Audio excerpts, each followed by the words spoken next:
we, the people of the United States, to form a more perfect union, secure the blessings of liberty, reestablish the meaning of the Constitution.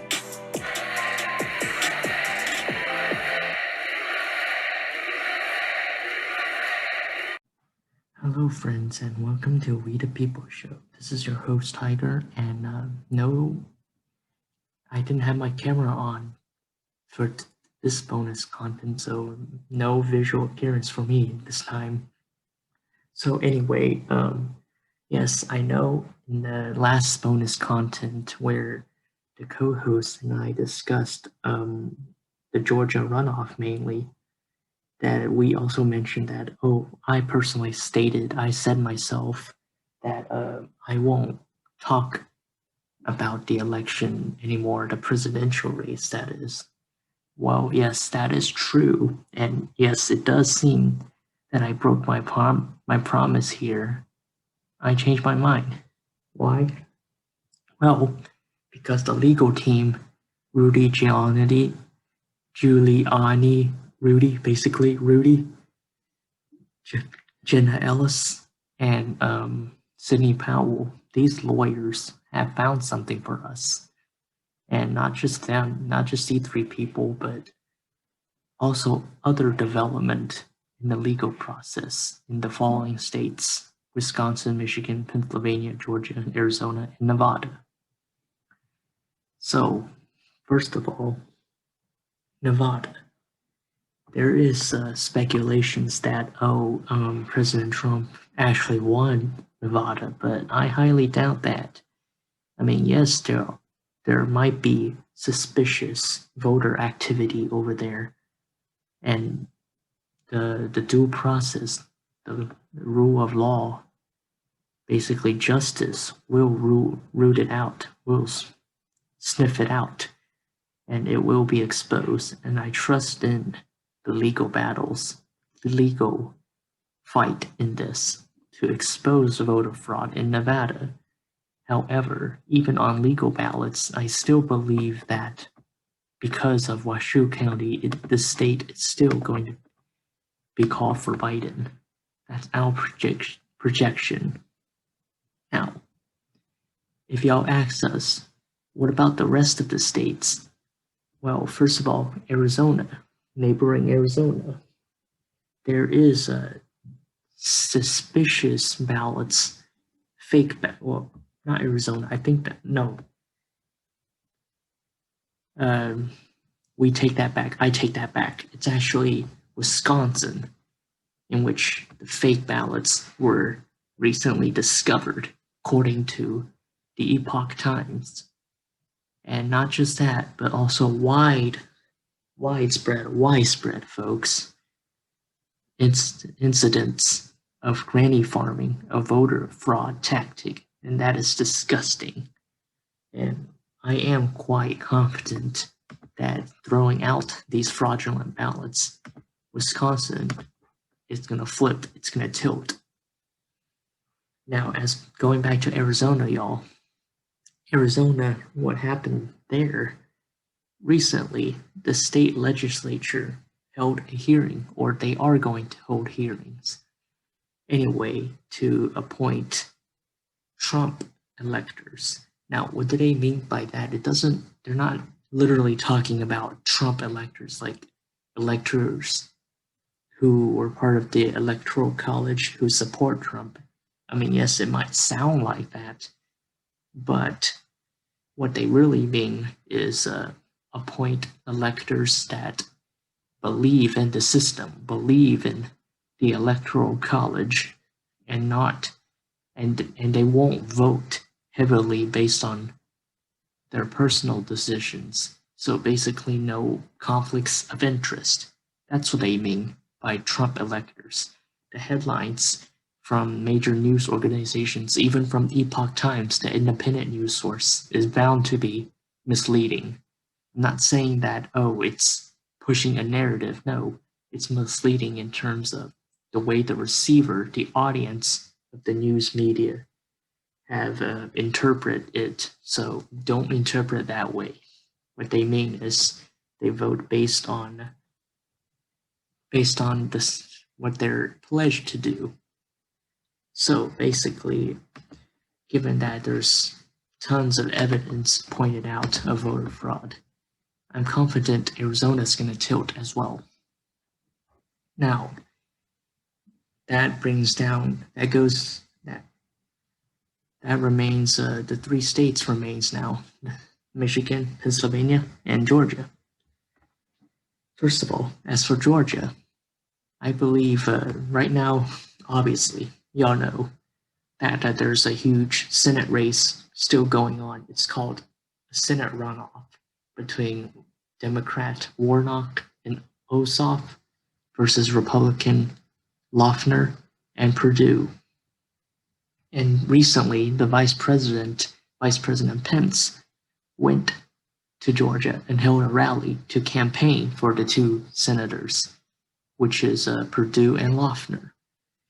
And lots of Republicans are energized to hold the line, basically, as according to them, that I quote, to save the Senate, defend the Senate control, that is. Although we projected that there's a 88% chance that the GOP will hold the Senate. But that doesn't mean the 13% chance that the Democrats will take the Senate will happen. It could happen. So basically, the Republicans should not lower their guards. They should not be too arrogant. They should keep fighting to hold the Senate. So, assuming that the Republicans are doing what they're doing, Trump will tilt Georgia. The same for the presidential race, because tons of suspicious numbers and ballots and all that were found in the cities that Biden supposedly won. Now, that's 1 state down. There's 2 states left to address, Michigan and Pennsylvania. As for Pennsylvania, well, I take that back. Hold on. Talk about Michigan first. Michigan, first of all, there's been talk that the counts of the votes were pretty suspicious. Basically, the numbers don't add up. There's lots of weird numbers that happen, apparently. And y'all heard in the news a lot about this Dominion voting system, the voting machines. Guess what? I have news about that. The Dominion system, those machines, guess who the CEO who supports and hates? That's right, he hates Trump and supports Biden, assuming, given that he's willing to do anything to have Mr. Biden win, just because his conflict of interest, his personal opinion got in the way. So I have heavy confidence that Michigan will tilt too. Now, going back to Wisconsin, yes, I heard the news too that the recounts projected a Biden win again. Well, same thing with the recounts in Georgia. Nothing's going to change. That doesn't mean anything if you're going to count the same fraudulent ballots again. That's what we mean. Count every vote. Count every legal vote. And as for the remaining state left, Pennsylvania, as y'all heard, there's a Pennsylvania state senator who calls for the state legislature, the Pennsylvania state government, to do something. And there's a judge that blocked a certification of votes, whether it's in Georgia or Pennsylvania, I don't remember, or maybe both states. That's a huge, well, not a huge win, but sort of a small step, a small victory for the Trump campaign, because it's a stepping stone for voter or election integrity, that is. So basically, stopping the count. That's why you keep hearing stop the count, stop the count. That's right. The Trump campaign wants to stop the count of fraudulent ballots and take a look at the facts and review the votes and throw out the fraudulent ones and count the legal ones, keep the legal ones. So that's what they mean, stop the count. Not because they want to verify, all legal votes are in, not any fraudulent votes. They didn't call for the stopping of count just because, Trump is losing, blah, blah, blah. No. President Trump said it himself. He will concede once all the legal votes are in and he lost. So yeah, folks, especially you progressives out there watching this, it's not that the Trump supporters aren't accepting democracy. It's that we're not accepting a fraudulent democracy.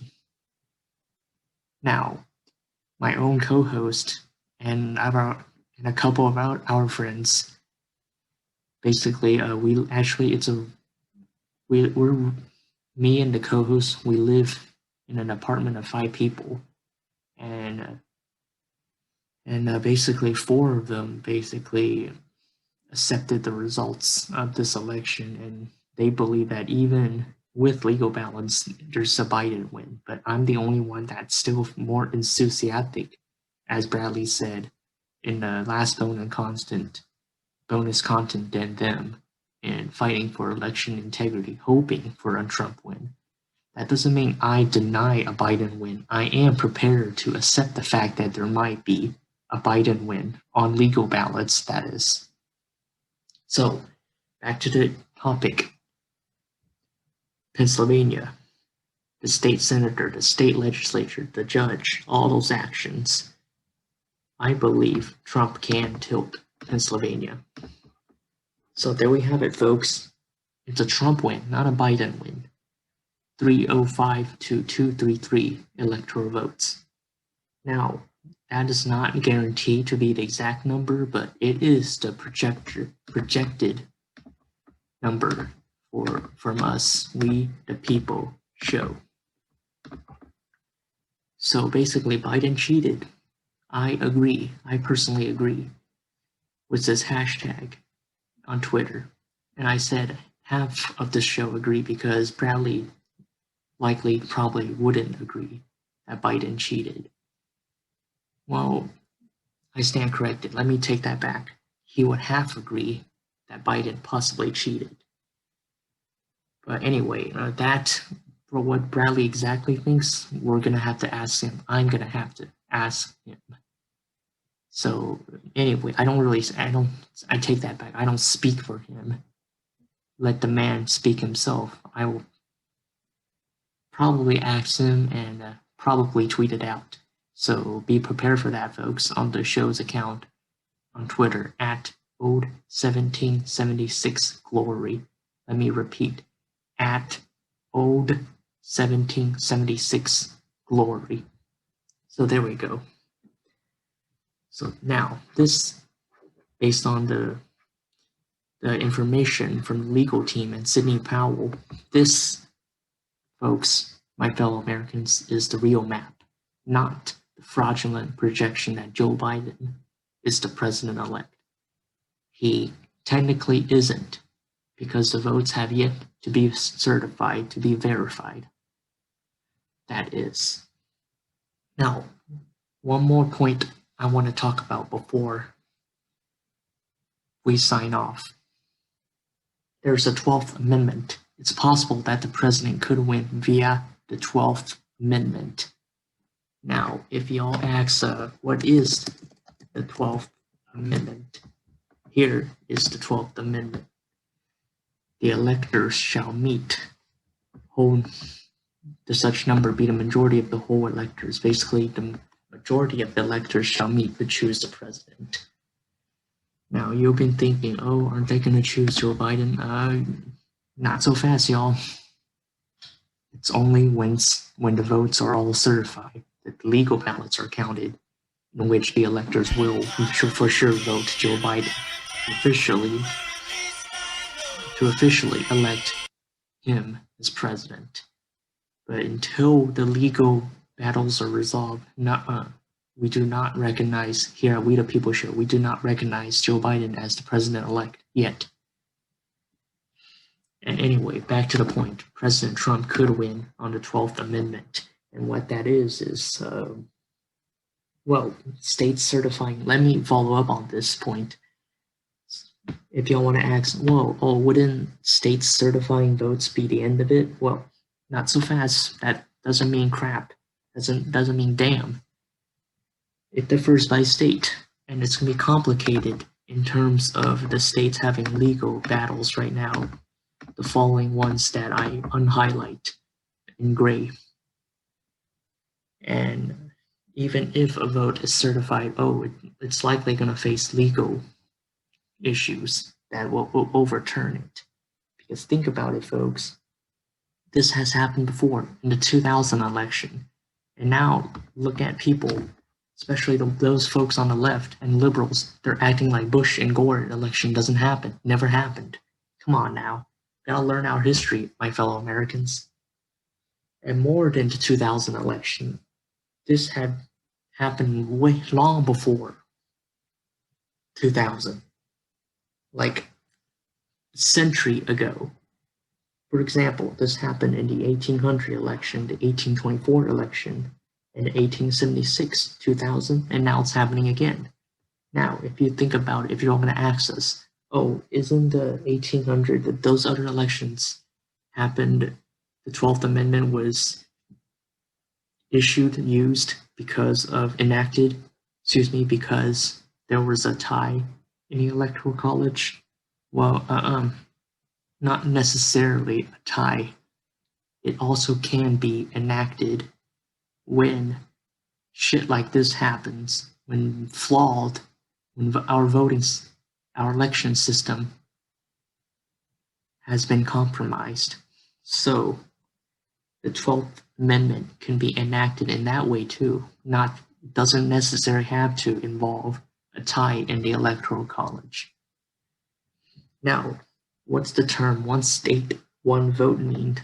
Well, let me explain. That's when the House chooses the president. Now, if you ask me, wouldn't Joe Biden be chosen because the Democrats control the House? That is true. The Democrats do control the House. However, if you look at the text of the 12th Amendment, specifically, it says the majority of state delegations choose the president.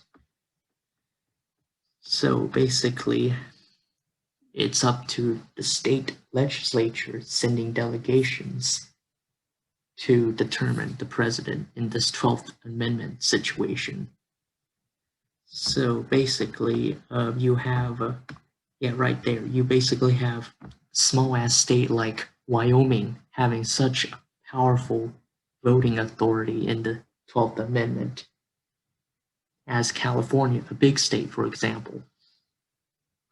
And sure, the Democrats may have controlled the National House of Representatives, but the Republicans control the majority of the state legislature in this country. So basically, y'all be prepared a potential Trump victory via the 12th Amendment.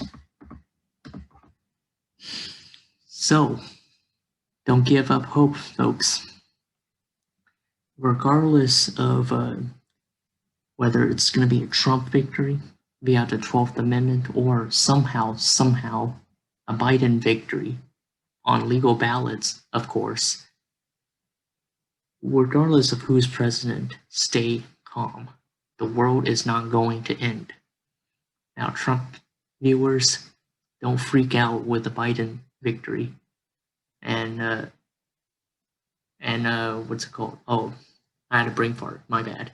And Biden viewers, don't freak out if Trump had a victory via the 12th Amendment. America will still be America. What will be crappy will be policy and government control, the size of a government, that is. Big or small. Big if Biden wins, and small if Trump wins. So, I wanted to point that Captain Obvious statement there because I noticed people on both sides a lot treat politics like it's a life or death situation. Just come on now. Politics is just politics. Just let it be. Just still mind your own, I wouldn't say business. I don't mean to sound rude like that, but I'll say still live your normal life. Because there's a limited extent in what you can do in the political realm. And that's, I found out the hard way myself personally. So I'm basically still fine, living life as usual, despite having to think about the fact that there's possible Biden presidency starting next January of 2021. So thank you all for watching this bonus content, folks. It's heavily based on the legal information provided, legal updates from the legal team of the Trump campaign and Sidney Powell, as well as news from Arizona and Michigan, Pennsylvania, Georgia, etc. Those contested states.